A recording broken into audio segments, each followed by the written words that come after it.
inspiration of the ideas for this series actually came from? Well, obviously Adam, who created the show, would speak more clearly to that. But I think he was very influenced by the kind of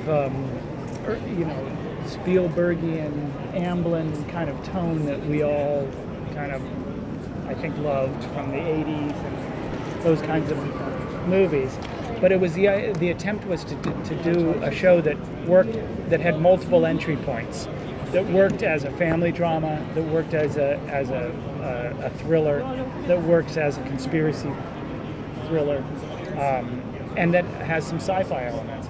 And I think partly that's why the show is unique, is because it has these multiple entries for audiences. There's even some comedy and pathos in the idea of waking up in a body that doesn't feel like your own, because suddenly he's this handsome young man and he went into the coma when he was this geeky teenager, and now he has to learn how to do all of these things that all of us take for granted that we know how to do. Talk to girls and drive and all that kind of stuff. And so that would have been enough to make an entire series out of, that premise. But we then layer on the supernatural and the thriller and the idea that something was uncovered during that 12 years that he knows that he begins to have memories of, and we follow his journey. So every person we've spoken to sort of brings up that weird gap of having 12 years pass and missing a giant chunk of your life. When you guys were sitting down and you were writing this, were there specific things that you wanted to make sure the audience saw in terms of relating to that gapped experience? Were there specific funny moments, or were there emotional moments? No, and we explore a lot of that as we go forward. Holden, we get to watch him. It's an origin story, so we get to watch him literally wake up from the coma. But as the show goes on, it doesn't take place in that long of amount of time, the 10 episodes of the first season. So we get to see him, for the first time go to a house party, and for the first time have to learn how to drive, or have to learn how to shave, or those. So we're going to explore all of these sort of firsts for him that I think the audience will find really relatable, and even though they don't wish that it had happened to them, they'll find that super relatable. So I understand you may have had some experience in the past working with characters that had superpowers. Yes.